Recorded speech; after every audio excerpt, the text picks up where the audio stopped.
marché. Ça a l'air de marcher pour l'interro surprise comme d'hab, qui n'est plus vraiment une surprise. Qu'est-ce qu'on a, qu'est-ce qu'on a fait la dernière fois? On a fait la division tripartite des consciences. Ok, Enfin, on a fait la division des consciences et on était à la division tripartite. très bien, très On bien. On a parlé de quoi aussi? a parlé de quoi aussi? De l'autosuffisant et substantiel, ce que ça voulait dire. Oui, très bien. Et puis, il fallait qu'on cherche, mais je ne l'ai pas fait, les différences entre saisie d'un soi acquis et ce qui peut être réfuté par la conscience mondaine, je crois, ou par le mondain. Donc ça, je ne l'ai pas fait. Ah oui, ok. Et je devais traduire un passage de To Truth, donc je le ferai en rentrant tout à l'heure. Et je mettrai justement ce passage parce que ça explique justement ces quatre possibilités, ouais. Le D'accord. fait que, voilà, que ce soit acquis, une saisie acquise du soi ne veut pas dire que ce soit plus facile pour une conscience mondaine, une cognition valide conventionnelle, d'éliminer ça. Ouais, c'est pas nécessairement le cas. Ok, très bien, très bien. Donc, on a pas mal de gens qui suivent en replay, hein, donc c'est pour ça que je donne les numéros de page à chaque fois, où est-ce qu'on en est, tout ça, ouais. Ok, très bien. Et donc, on a vu en effet la division tripartite. Est-ce que ça vous parle, cette division tripartite, ou est-ce que c'est un peu flou? Non, enfin, oui, je sais pas. Ouais, ok. Très bien. Il y a des explications qui suivent, justement. Il y a des bonnes explications dans les pages qui suivent. Donc, on va voir tout ça. Et donc, il y a d'abord les quatre objets, les quatre genres d'objets principaux. Ouais, à la page 52. Donc, il y a d'abord l'objet d'engagement. Il y a l'objet conçu, ce qui revient à la même chose que l'objet d'engagement, mais uniquement pour les consciences conceptuelles. Ouais. Ouais. Donc c'est ce que comprend notre conscience, ce vers quoi se dirige notre conscience, ouais. Ce qu'elle est censée réaliser ou son objet principal, on pourrait dire. Ok. Et ensuite, il y a l'objet apparaissant ou apparent, c'est pareil. Sauf que apparaissant dans le dictionnaire, c'est plus à l'active. Ouais. Alors qu'il y a des phénomènes permanents qui sont aussi des objets apparents. Donc c'est pour ça que moi j'emploie apparent parce que c'est moins actif que apparaître, apparaissant. Ouais. Bon, c'est pas très grave. Ensuite, il y a l'objet appréhendé et c'est assez similaire de cet objet apparaissant ou apparent. C'est très similaire. Ouais. Donc quand il y a de l'écriture en gras, je crois que c'est parce que ils indiquent que dans le glossaire à la fin, c'est expliqué. Ouais, donc quand c'est en gras, c'est qu'on peut le retrouver. Et ceux qui ne sont pas en gras, c'est qu'ils ont déjà été mis en gras par le passé, dans les pages précédentes. Voilà, je crois que c'est juste ça la différence. Ok, très bien. Donc les deux premiers, donc objet d'engagement et objet conçu, réfèrent à des objets que la conscience atteint et comprend. Ouais. Donc c'est ce qu'on disait, c'est ce vers quoi elle s'engage, c'est ce qu'elle est censée comprendre. Ok. Mais le terme objet conçu ne s'applique qu'au cas des consciences conceptuelles. Ouais. Ouais. Tandis que objet d'engagement s'applique autant aux consciences conceptuelles que non conceptuelles. Par exemple, l'objet d'engagement d'une conscience visuelle appréhendant du bleu est le bleu. Ouais.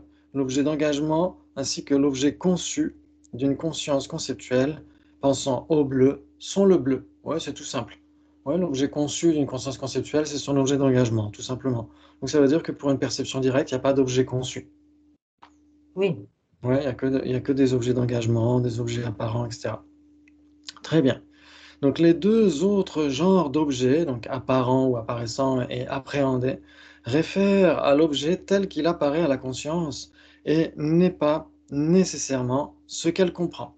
Donc ça c'est intéressant. Hmm. Ça c'est intéressant.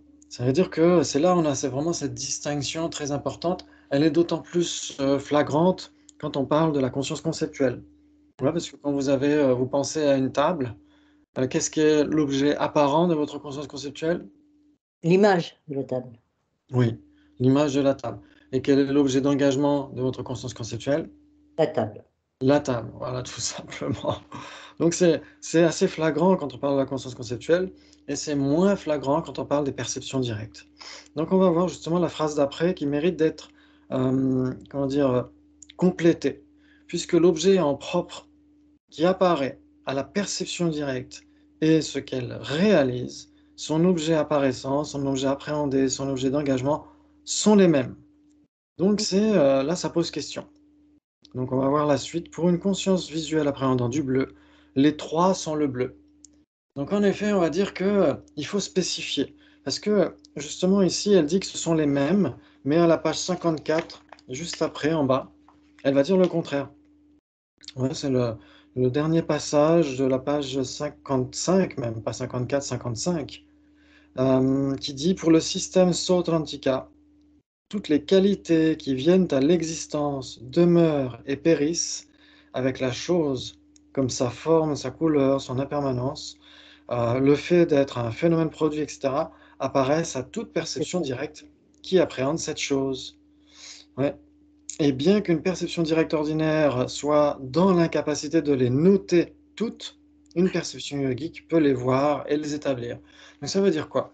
Ça veut dire que, c'est ce qu'on en avait parlé une dernière fois, on avait vu que si vous regardez une table, Permanence subtile tout ce n'apparaît qui... pas. Ouais, exactement, la table est en effet l'objet apparent de votre conscience visuelle, mais il n'y a pas que la table, il y a aussi son impermanence, sa production, tout ce qui est d'une même simultanéité avec la table, tout ce qui est une même substance simultanée avec la table. Mais c'est quand même, il faudrait préciser quand même, il faudrait dire que tout ce qui est une même substance simultanée avec la table n'apparaît pas nécessairement. Ouais, parce que quand on voit le côté face de la table, on voit pas le côté pile. Oui, Ouais. Oui, ça bien. Pardon. Oui, mais ça nous apparaît pas. Il y a que quand on est Bouddha que ça peut nous apparaître. Ça, c'est toutes les choses qui apparaissent, entre guillemets, mais on n'en a pas conscience. C'est ça? Oui, exactement. Exactement. Seul un Bouddha ou même un Arya, par exemple, Elisabeth Napper parle de la réalisation yogique qui peut les voir et les établir. C'est-à-dire que la réalisation yogique de la table va réaliser son impermanence, sa production, etc., etc. Mais on pourrait se poser la question, est-ce qu'une réalisation yogique perçoit toutes les molécules de la table? Ça pourrait poser question. On pourrait se poser la question, ouais. Parce que, mais en effet, on pourrait dire que, en tout cas, pour une conscience visuelle ordinaire, moi, quand je vois le devant de la table, je ne vois pas l'arrière de la table. Et pourtant, l'arrière de la table est autant une même substance simultanée avec la table que le devant de la table. Ouais. Donc c'est pourquoi il y a des distinctions dans la philosophie bouddhiste. Ils vont parler de tout ce qui est une même substance simultanée en termes de localisation, euh, purée. de temps et de nature. Ouais. C'est-à-dire que quand on parle de nature, l'arrière de la table, c'est une partie de la table. Ouais, donc, c'est pas tout à fait la même chose que la table. La partie et le tout, c'est pas tout à fait la même chose. Ouais. Mm. Donc c'est pourquoi on ne voit pas nécessairement tout ce qui est une même substance avec la table en termes de localisation, de durée et de nature. Ouais, Dominique? Quand on dit objet d'engagement, à ce moment-là, l'objet d'engagement, lui, il contient toutes ces substances simultanées ou pas? Alors il les contient, mais parce que dans ce cas-là, on parle de la table. Et Oui. c'est la table qui est réalisée, etc. Mais il les contient, sauf que on ne peut pas dire que l'objet d'engagement lui-même soit l'impermanence de la table.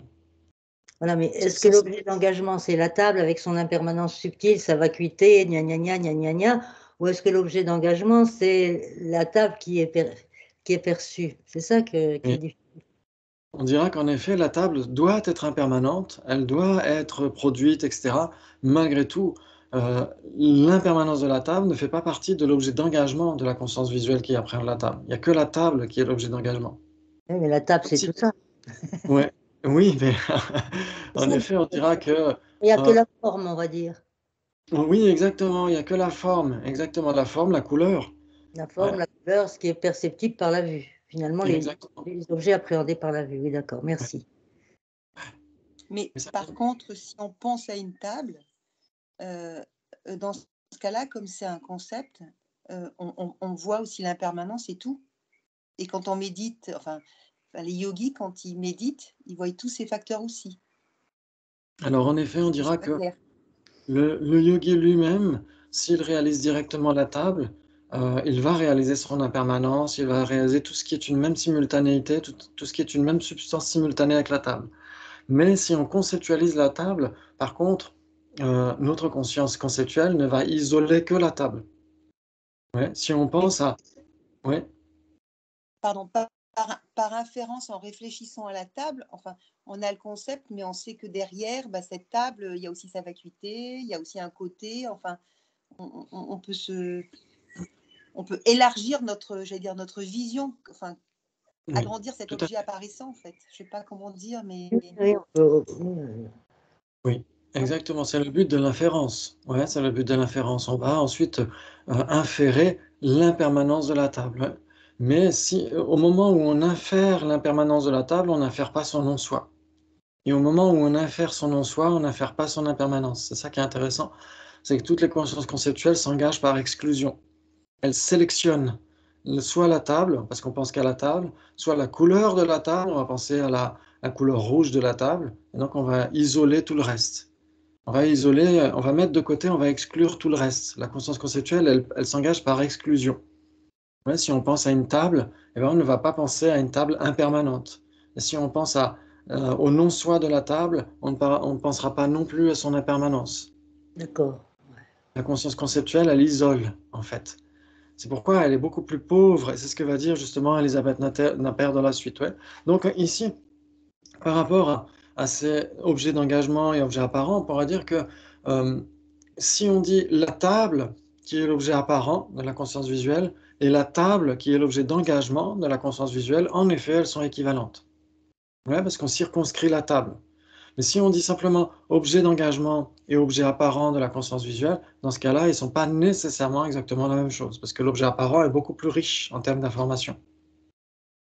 Ouais. Oui, mais oui, en termes d'information, mais la conscience qui les perçoit, c'est une conscience visuelle, donc elle va percevoir uniquement la forme et le contour.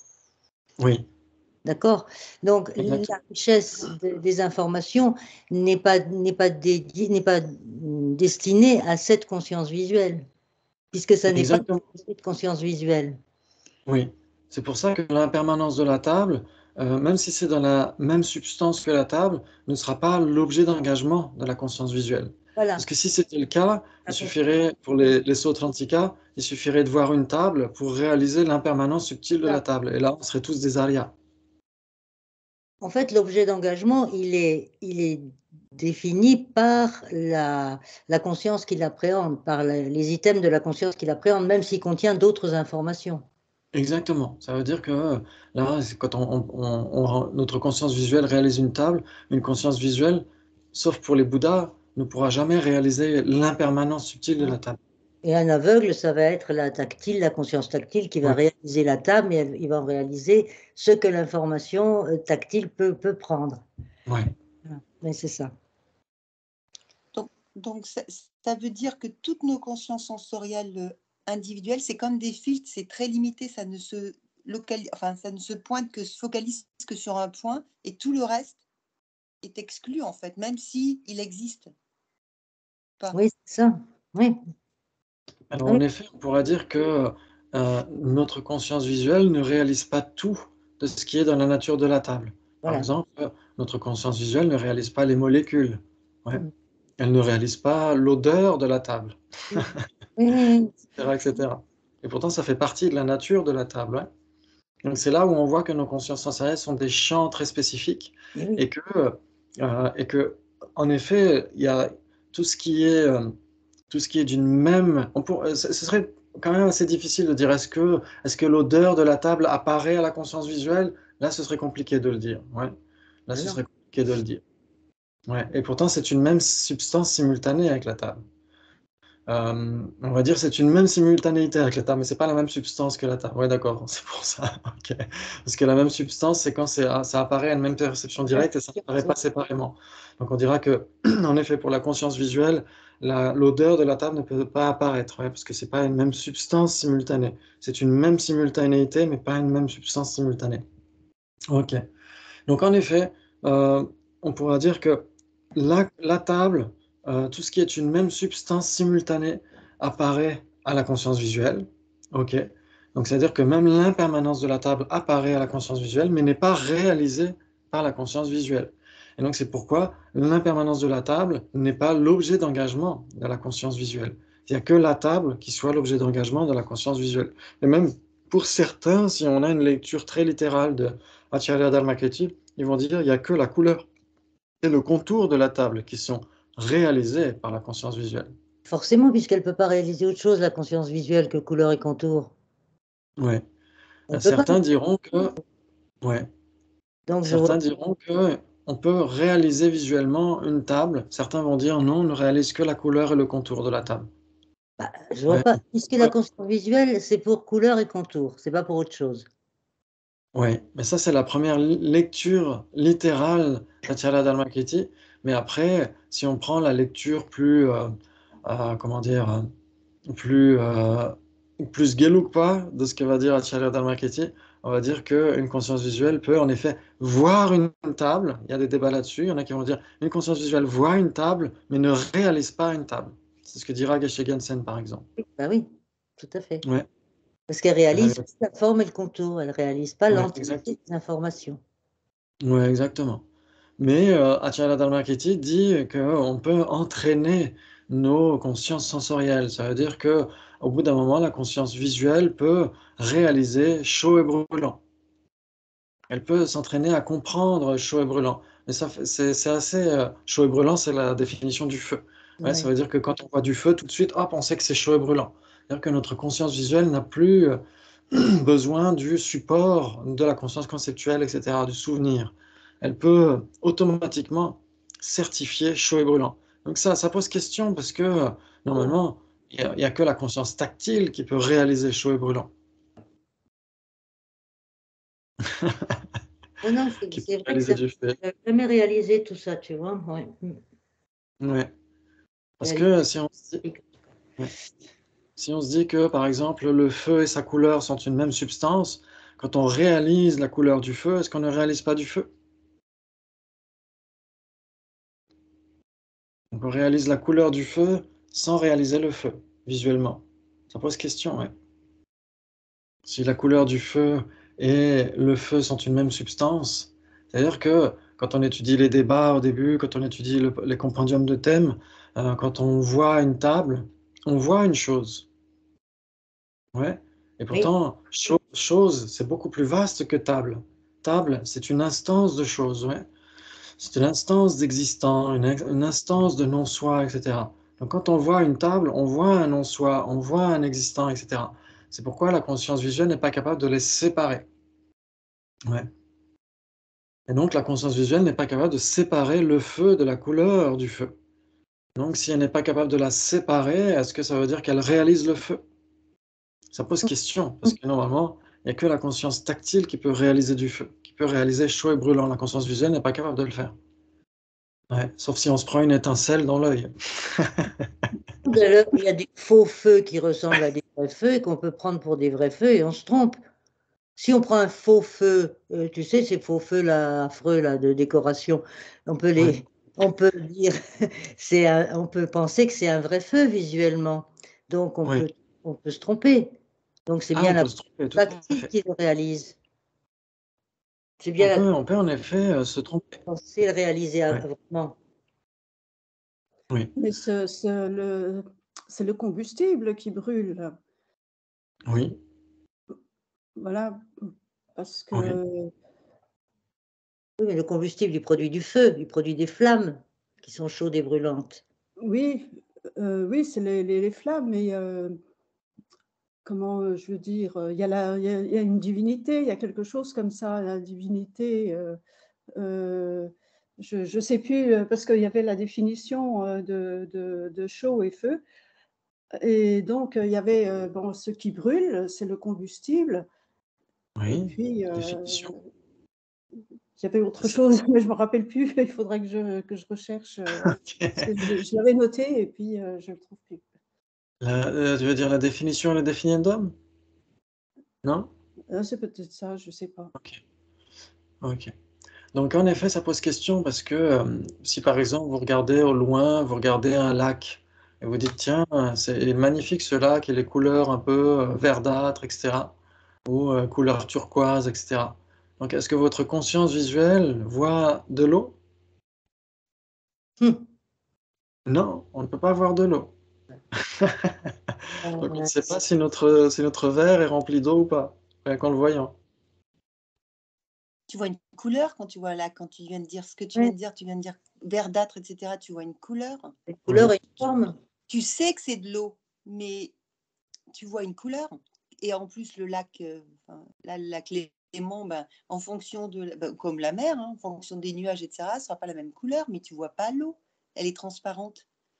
Ok. Moi, je sais pas. Ok. Si à la place de l'eau, je te mets un grand miroir sans que tu le saches, tu vas penser que c'est de l'eau. Oui, ok. Ah ouais. Donc, ça veut dire qu'on ne peut pas savoir si notre verre est rempli d'eau ou pas. Si quelqu'un nous propose de l'eau de la carafe, on ne sait pas s'il est Non, rempli ou pas. la preuve, c'est qu'il y a des gens qui boivent de l'eau de Javel sans le savoir, hein, je veux dire, aux urgences, parce qu'ils ont vu un verre et qu'ils ont cru que c'était de la citronnade. Et Ouais, ouais, non, il y a Bon, des gens qui après, confondent l'eau et la c'est pas vodka brûlé, aussi. hein. ou de la vodka, tiens, tu peux mettre de la vodka, c'est encore mieux, et tu peux prendre un verre, voir de loin, enfin, voir sur la table un verre rempli de vodka, penser que c'est un verre d'eau. Et à ce moment-là, Ouais. tu l'avales, et là, tu t'aperçois, parce que gustativement ou tactilement, donc c'est pas. Ah, gustativement, donc ça veut dire que l'eau est réalisée par une conscience gustative, alors c'est pas un objet d'appréhension d'une conscience tactile. Tactile, tactile. Mais en tactile, tu peux pas distinguer l'eau de la vodka. On ne peut pas distinguer les deux tactilement.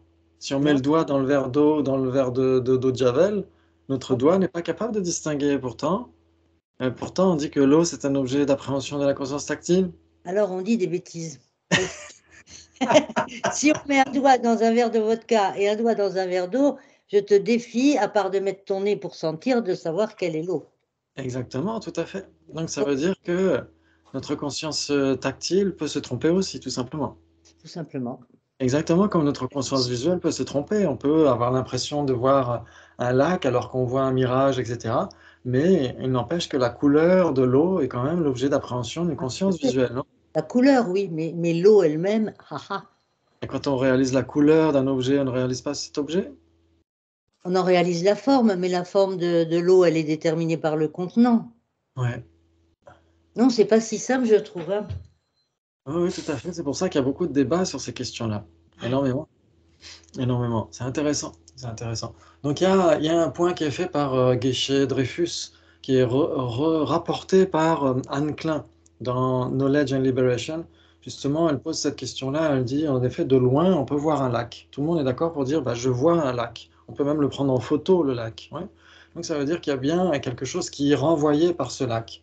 Et donc, on a tellement l'habitude de voir des lacs que notre conscience visuelle est éduquée suffisamment pour comprendre qu'il y a un lac là. Hmm. Même si techniquement, on ne peut pas dire que le lac soit l'objet d'appréhension d'une conscience visuelle, parce que le lac, c'est de l'eau. Mhm. Et l'eau est nécessairement l'objet d'appréhension d'une conscience tactile. Ouais, c'est un élément. Et donc, les éléments sont les objets d'appréhension des consciences tactiles. Donc, c'est là où, justement, on peut avoir des débats à dire, OK, on dira que seule la couleur du lac est l'objet d'appréhension d'une conscience visuelle. Malgré tout, on peut dire qu'on voit un lac, Ouais, sans que le lac soit lui-même l'objet d'appréhension d'une conscience visuelle. tout à fait. Donc, on pourra dire, je vois un lac, mais que réalise ma conscience visuelle? La couleur du lac. C'est intéressant. Ok, donc ça nous aide à comprendre justement cette distinction entre objet apparent et objet d'engagement.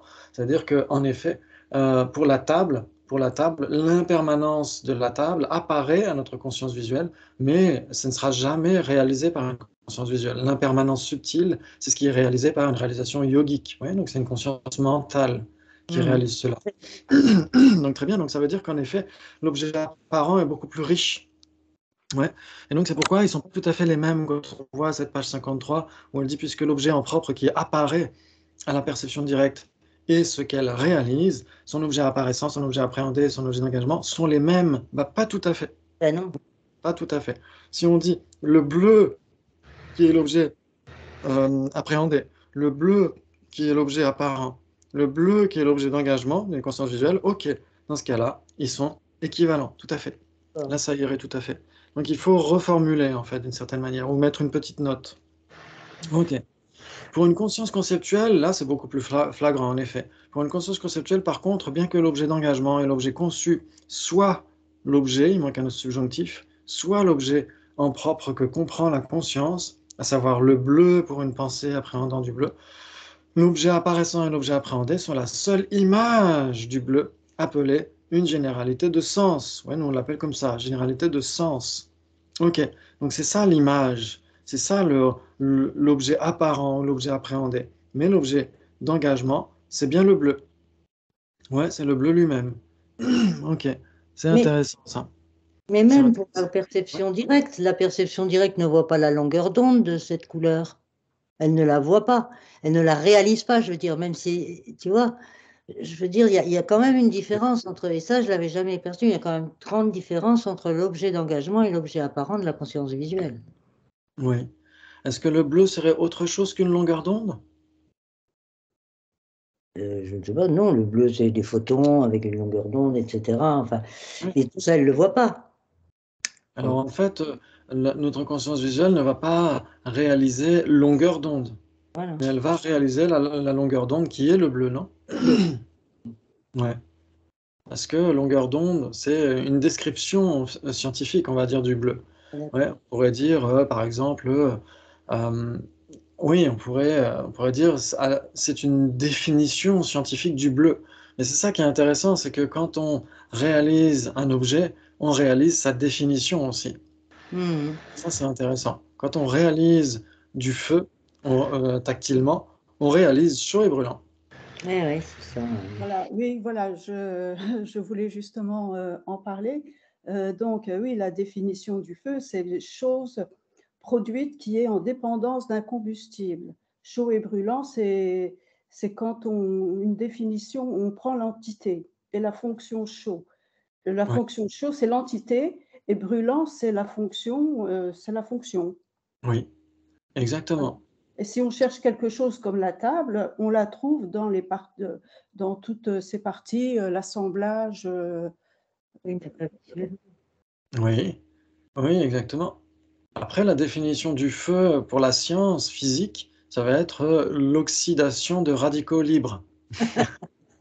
Bien retenu celle-là. Oui, exactement. Donc, on pourrait dire que c'est plus la définition de la combustion, peut-être, que le feu. Après, il faudrait voir s'il y a une différence, mais j'ai l'impression que oui. Par exemple, est-ce qu'une braise, c'est du feu ou est-ce que c'est une combustion? Ok. Donc, en sciences physiques, la combustion, c'est l'oxydation de radicaux libres. Et donc, ça veut dire que si on réalise tactilement du feu, on doit réaliser sa définition. Après, quelle que soit sa définition, mais pour les bouddhistes, en général, la définition, c'est l'objet lui-même. C'est Mhm. ça qui est intéressant. C'est pas une définition marquée dans un dictionnaire. Chez nous, en Occident, une définition, c'est une proposition discursive qui explique des caractéristiques d'un objet, etc. Mais en effet, comme dit Gina, pour les bouddhistes, la définition, c'est l'entité même et sa fonction, en général. C'est l'entité de l'objet même, c'est sa nature. C'est plus qu'une simple description verbale, beaucoup plus. Ouais. La description verbale, pour les bouddhistes, ce sera la definiendum, d'une certaine manière. Ce sera le nom qu'on attribue à cela. Mais ce n'est pas qu'un nom non plus. C'est l'objet vu au travers de sa désignation. Ce n'est pas qu'un nom, le definiendum. Ouais. C'est ça qui est intéressant. Parce qu'un nom, c'est impermanent. C'est de la forme, c'est du son. Non? Mhm. Ouais. Et donc, si on disait que n'importe quel phénomène est imputé pour les Sautrantika ou même chez les Prasangika, est simplement imputé, dans ce cas-là, ça veut dire que tous les phénomènes sont du son, parce que ce ne serait qu'un nom. Et un nom, c'est du son, c'est de la forme. Donc, le definiendum est beaucoup plus que ça. Le definiendum, c'est l'objet lui-même vu au travers de son imputation. Ouais. Ok, donc là ça mérite plus de description, mais j'espère que ça nous aide à comprendre cette distinction, en tout cas entre l'objet appréhendé ou apparent d'un côté et l'objet d'engagement de l'autre. Ouais. Parce que c'est là justement où on peut voir cette division tripartite. C'est-à-dire que cette division tripartite, si on comprend bien les objets, on comprendra bien cette division. C'est-à-dire qu'il y a des consciences qui ont pour objet appréhendé une image mentale, ouais, une généralité de sens. C'est quoi ces consciences? Les consciences conceptuelles. C'est les consciences conceptuelles, exactement. Et il y a des consciences qui n'ont pas pour objet appréhender une généralité de sens, mais qui ont pour objet appréhender un phénomène impermanent. Oui, c'est un phénomène Ouais, impermanent. Oui, ça, c'est les directs. ça, c'est les perceptions directes, exactement. Ouais, exactement. Elles ont nécessairement pour objet apparent un impermanent. Et un impermanent ne peut pas du tout être l'objet apparent d'une conscience conceptuelle. Non, puisque c'est son image qui est l'objet Ouais, apparent. exactement. Ça c'est intéressant. Et, oui, Excuse-moi, je me pose la question, pourquoi il y a autant de divisions? Pourquoi il y a des septuple, des tripartites, des bipartites? Quel est l'intérêt de faire oui, autant de divisions? c'est pour bien Parce comprendre qu'en ce fait, phénomène. Oui, ouais, parce oui, qu'en fait, on revient toujours au même, puisque les tripartites, en fait, on les retrouve dans les septuples en les regroupant, enfin, il me semble. oui, Je sais pas, exact. ça complexifie, en tout cas. Ça complexifie et ça permet de mieux comprendre, de voir les limites d'un type de cognition par rapport aux limites d'une autre cognition. Ouais, ça veut dire que nos consciences, en général, en effet, elles peuvent être divisées en 7, et peut-être que même 7 n'est pas un chiffre exhaustif, n'est pas une division exhaustive, et elles peuvent être divisées en 2. Pourquoi? Parce en 2 ou 3. 3, pourquoi? Parce que soit elles ont pour objet apparent, en effet, une généralité de sens, donc c'est les conceptuels, soit elles ont pour objet apparent un, un impermanent, et donc c'est les perceptions directes, et il y a aussi une zone de gris entre les deux. Il y a en effet des cognitions non conceptuelles qui ont l'apparence d'un non-existant. Ouais. Et donc celles-ci sont assez spécifiques, elles ont l'apparence d'un non-existant, l'apparence claire d'un non-existant. Donc elles ne sont pas conceptuelles parce que c'est l'apparence claire, et c'est un non-existant, donc c'est pas un impermanent. Et donc c'est là où il y a une zone de gris qui est là. Et donc il y a des débats par rapport à cette troisième division. Et après pour les divisions bipartites, en effet, les dernières divisions on verra qu'on peut les inclure dans la division septuple aussi. C'est-à-dire qu'on fait la distinction entre cognition valide et cognition non valide, par exemple. Et donc, dans les divisions septuples, lesquelles peuvent être des cognitions valides, lesquelles le sont nécessairement et lesquelles ne le sont pas. Et ça aide à bien comprendre cette cartographie. Ouais. Mais en effet, au début, on se dit, oh là là, c'est quoi toutes ces divisions, etc. Mais en effet, si on a bien clairement à l'esprit la division d'abord septuple, si on comprend bien à peu près de quoi il s'agit, la division tripartite, elle est vraiment spécifique, c'est surtout pour la troisième division tripartite, c'est les consciences qui ne sont pas conceptuelles, mais qui ont pour objet appréhendé un non-existant. Donc elles sont assez spécifiques. Soit on parle des cognitions fausses, tout simplement, les cognitions fausses non conceptuelles, soit on parle de certaines cognitions que développent les yogis. Ouais, celles-ci sont difficiles à catégoriser. Ouais. Et quand c'est la division bipartite, c'est plus simple. Moi, je trouve que ça beaucoup plus simple, cette division entre cognition valide, cognition non valide, cognition erronée, cognition non erronée, cognition qui s'engage par exclusion, les cognitions qui s'engagent de manière collective, etc. Ça permet de bien faire ces distinctions. Et après, quand on débat, par exemple, ce soir, il y aura les débats. Je fais le teaser. Ce soir, il y aura les débats et on pourra justement comparer ces différents types de cognitions par rapport aux divisions septuples, lesquelles sont erronées, lesquelles ne le sont pas. Et il y a des gens qui se font des tableaux. Par exemple, Marc, qui a étudié le Basic Programme avec le Sankara Chakra, a refait un nouveau tableau par rapport aux divisions septuples, lesquelles sont erronées, pas erronées, conceptuelles, pas conceptuelles, etc. Et ça permet de bien clarifier tout ça. Ouais. Donc, si vous voulez faire vos propres tableaux, vous pouvez aussi. Ok. Très bien, très bien, très bien. Ok.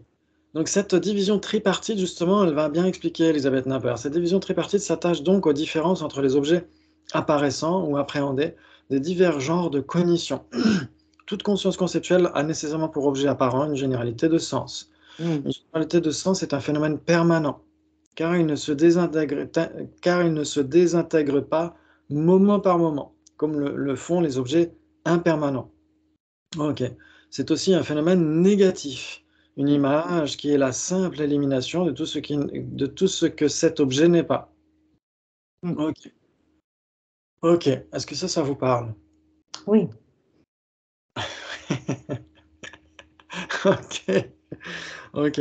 Donc, une généralité de sens, elle est spécifique parce que elle est temporairement permanente. Ouais, le temps où on pense à une table, la généralité de sens de table ne se transforme pas d'instant en instant. Et donc, en fait, c'est une surimposition conceptuelle, c'est un facteur de surimposition qui est permanent.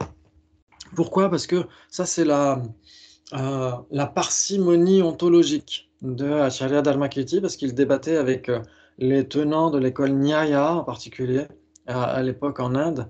Et pour eux, dès l'instant où on pense à cette table, eh ben, le référent de cette pensée existe en réalité. Ouais. Et donc, si on pense à cette table qui n'est pas à moi, cette table qui a une couleur orange, etc., on a trois phénomènes. Trois phénomènes. Alors que pour les bouddhistes, on dira que cette table, enfin, si on a la première lecture littérale de Acharya Dharmakirti, on dira que cette table qui n'est pas à moi et cette table qui a une couleur orange, ce ne sont pas tout à fait trois phénomènes différents. Ce n'est qu'une entité, c'est cette table et c'est tout. Mais qui est observée au travers de différentes imputations conceptuelles. Ouais. Et donc ces imputations conceptuelles, ces concepts sont des phénomènes permanents. Et donc chez les Sautrantika, les permanents sont des sous-existants. Ils ne sont pas vraiment des vrais existants, comme les impermanents. Ouais, ils ont une existence fantomatique. Et donc c'est cette parcimonie ontologique d'Acharya Dharmakirti. Il dit oui, en effet, cette table qui n'est pas à moi, en général, ça existe. Mais c'est juste quelque chose qui relève du concept. En réalité, il n'y a que cette table-là qui, elle, existe. En effet, elle existe de manière pure et dure, elle est impermanente, tout va bien. Mais quand je dis cette table qui n'est pas à moi, ça c'est un phénomène qui est permanent, c'est une imputation conceptuelle. Et comme c'est permanent, c'est fantomatique, ce n'est pas un véritable existant.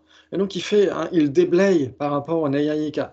Les Neyayika vont dire tout ce qui est pensé, conceptualisé, tout ça, ça existe. Et donc, on a trois tables, on pourrait avoir un milliard de tables. Il suffit de la conceptualiser un milliard de fois différentes et on aura un milliard de tables. Et Acharya Dharmakirti dit non, toutes ces conceptualisations différentes, c'est juste des élaborations conceptuelles. En réalité, il n'y a qu'une table. Et donc, il déblaye en disant tous les phénomènes permanents sont des sous-existants. Ils existent, d'accord, mais ne sont pas des vérités ultimes. Ils sont des vérités conventionnelles, factices. Ouais. Donc c'est pour ça qu'il y a cette importance pour Acharya Dharmakirti de dire qu'un concept, une généralité de sens est temporairement permanente. Après, pour l'exclusion de tout ce qui n'est pas ce truc, ça c'est très important pour comprendre comment la conscience conceptuelle fonctionne. C'est-à-dire que, ok, est-ce que cette table est une non-table? Ah ben non. Non. Cette table n'est pas une non-table. Donc cette table est l'exclusion de non-table. Ouais, cette table est une non-table. Et quand on pense à table, eh ben c'est pareil, quand on nous introduit pour la première fois à une table, on a en effet un exemple qui est employé, on nous dit, bah, regarde, ça c'est une table, ok, mais quel est le véritable objet d'expression? C'est l'opposé de non-table qu'on a dans la conscience. Ouais. C'est comme une serrure, une conceptuelle dans notre conscience, l'opposé de non-table. Et après, dès qu'on verra n'importe quelle autre table, même si elle a une couleur différente, un design différent, si elle a un seul pied, trois pieds, quatre pieds, etc., on réalisera que toutes ces tables sont des non-non-tables. Et donc on les réalisera comme étant des tables. Parce qu'on aura dans notre conscience conceptuelle la généralité non-non-table. Ouais. Et ça, c'est le véritable objet d'expression quand on nous désigne ce qu'est une table. Si le véritable objet d'expression était cette table-là, eh ben si à l'avenir on voit une autre table, on ne la réaliserait pas comme étant une table. Il faudrait à nouveau qu'on apprenne, bah, ça aussi c'est une table. Ah bah ça aussi c'est une table. Et donc ça n'en finirait jamais. Alors que si le véritable objet d'expression, c'est l'opposé de non-table, la généralité, l'auto-isola, etc., opposé de non-table, dans ce cas-là, toutes les tables sont des opposés de non-table. Et donc toutes les tables rentrent parfaitement, comme des clés, rentrent parfaitement dans cette serrure non-non-table. Ouais, c'est pourquoi la conscience conceptuelle fonctionne comme une exclusion, l'anyapoha en sanskrit, l'exclusion d'autre, l'exclusion de ce qui n'est pas cela.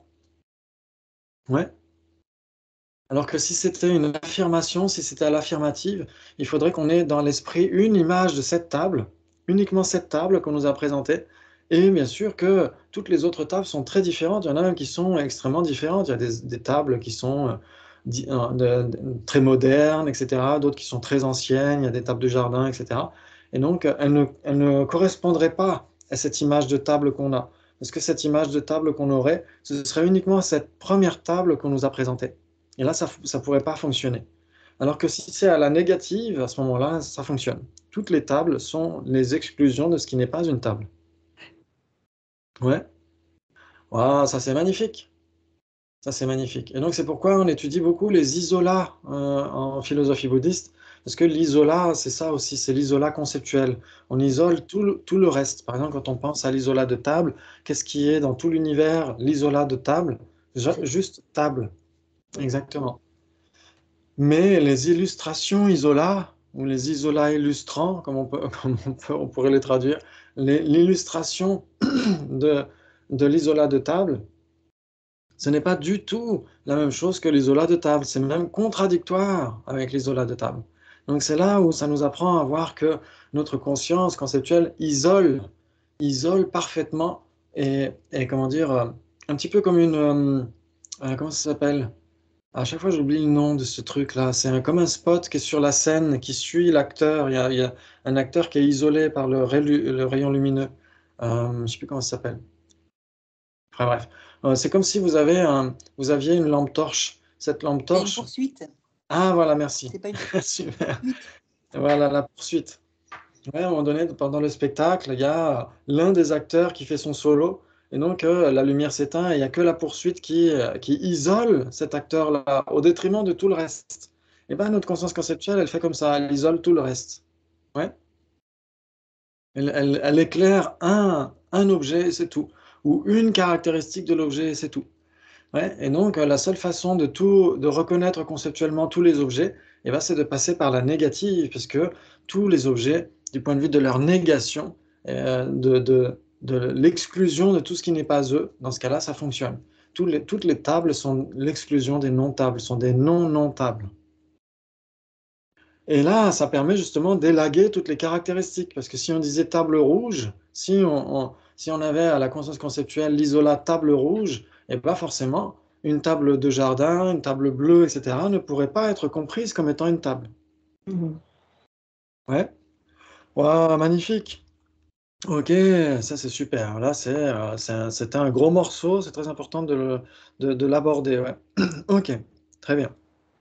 Et donc, pour illustrer cela, la généralité de sens d'un pot qui apparaît à la conscience conceptuelle qui appréhende un pot n'est pas le pot qui existe comme une chose externe, avec toutes ses caractéristiques distinctives, mais la simple image générale pot, qui est déterminée négativement, ouais, comme on disait, qui est déterminée négativement, Ah, opposée de ce qui n'est pas un pot. ouais. Ouais, vous m'entendez? Oui, ça a été Ok. coupé. Qui est... Ok. À partir d'où? La fin de la page 53, là, qui est déterminée négativement, nanana, et qui est... Ok. Très bien. Exactement. Donc, ça veut dire pour illustrer cela, la généralité de sens d'un pot qui apparaît à la conscience conceptuelle qui appréhende un pot n'est pas le pot qui existe comme une chose externe, avec toutes ses caractéristiques distinctives, mais la simple image générale pot qui est déterminée négativement comme étant l'apparence de l'opposé de ce qui n'est pas un pot. Ouais. Et donc, c'est ce qu'on vient de dire, en effet. Ça, c'est le véritable objet d'expression. En tibétain, c'est Ngö Ki Jö Ja. Ouais, c'est le véritable objet d'expression. C'est ce à quoi on nous présente en réalité. C'est la généralité opposée de non-po. Même si on peut très bien utiliser un exemple, une illustration, là, devant nous, ça c'est un pot, etc. Ouais. Ok. Donc la pauvreté relative d'une telle image, en regard de la richesse de l'objet qui apparaît à la perception directe, explique pourquoi cette dernière est beaucoup plus valorisée que la pensée. Pourtant, si nous voulons comprendre ces choses que nous sommes incapables de percevoir directement pour le moment, nous devons bien nous appuyer sur la pensée, puisqu'elle fournit à l'esprit le moyen éventuel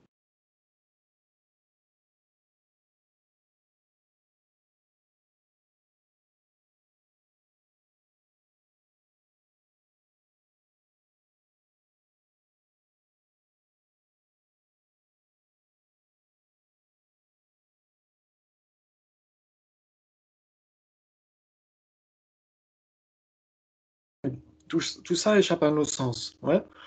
Et donc, la pression existence humaine, le karma, euh, l'impermanence subtile, comme on l'a dit, bon, l'impermanence grossière, ça échappe pas à nos sens.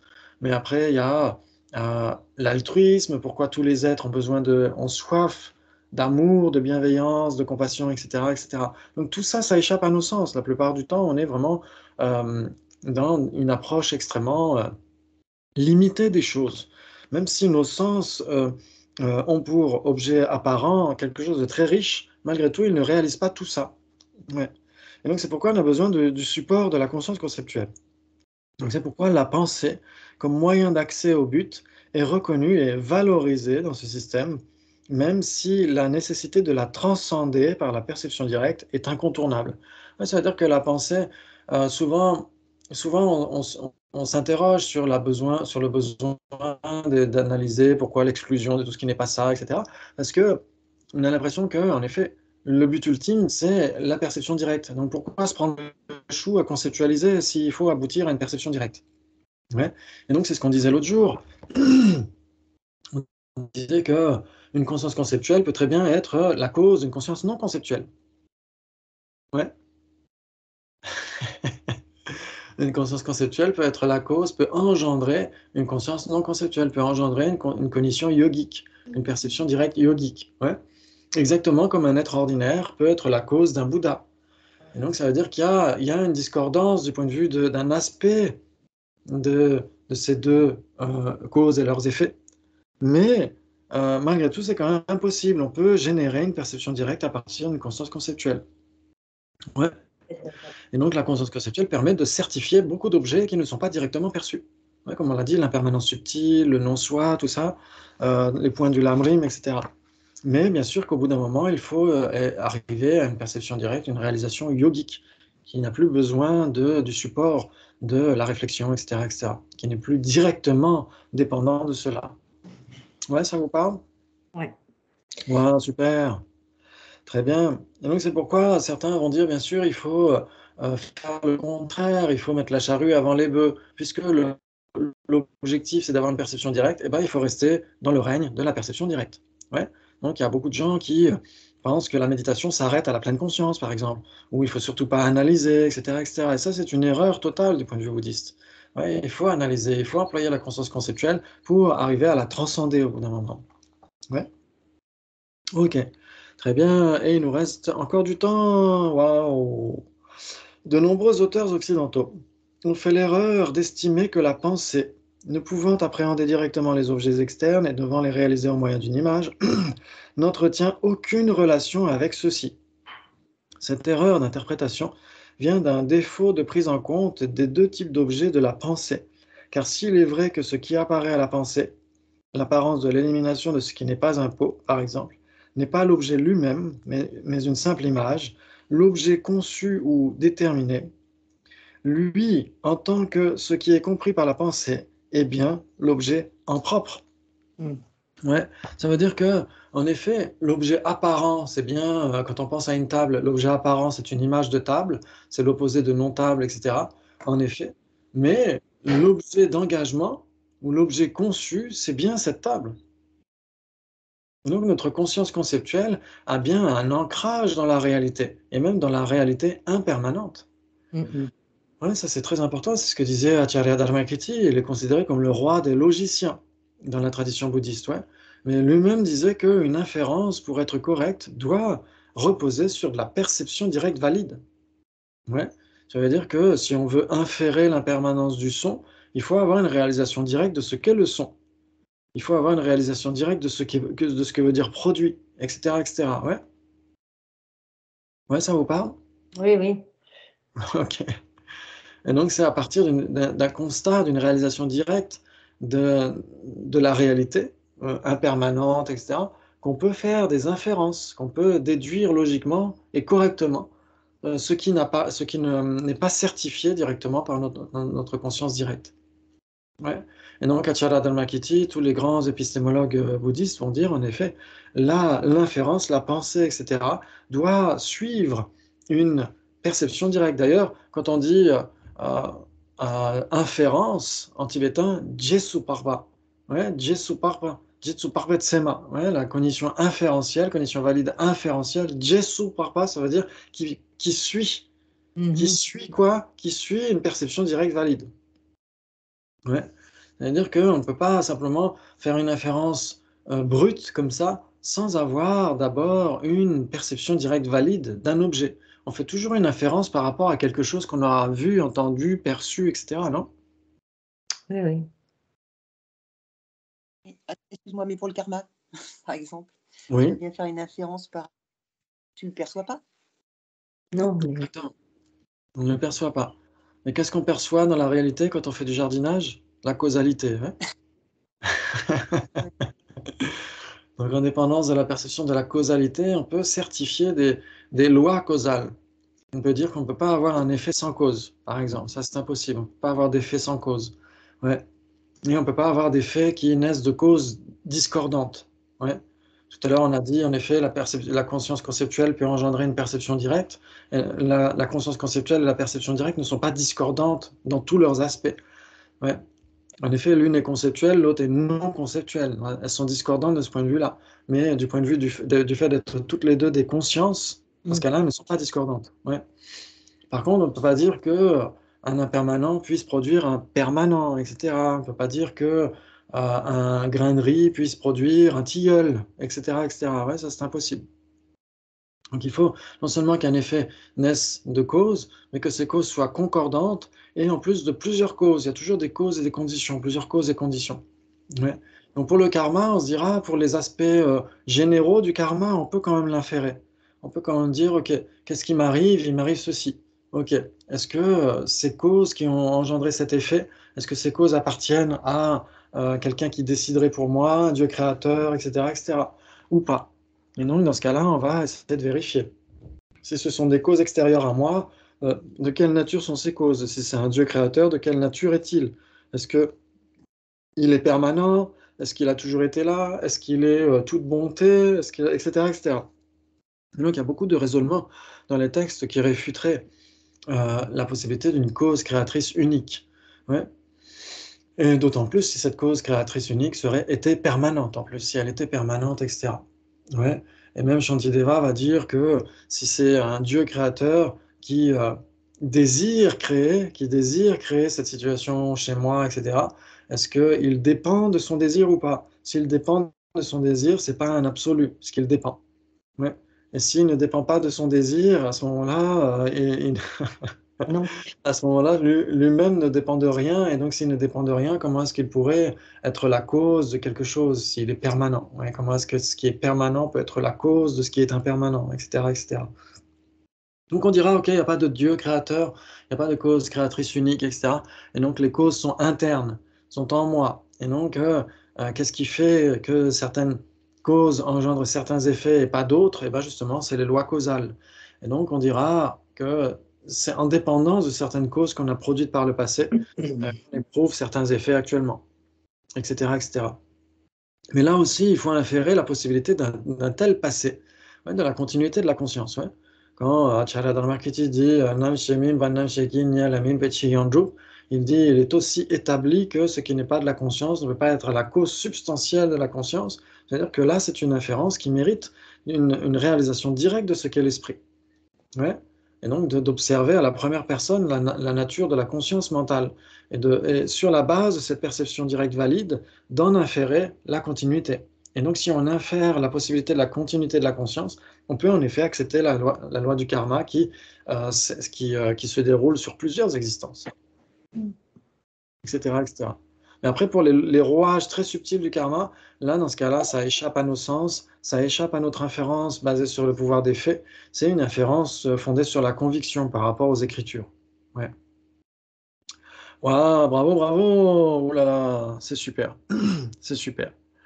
Très bien. Et donc, il nous reste 2 minutes, 3 minutes. On va essayer de finir ce passage, si vous voulez bien. Ok. Donc, on avait dit, ok.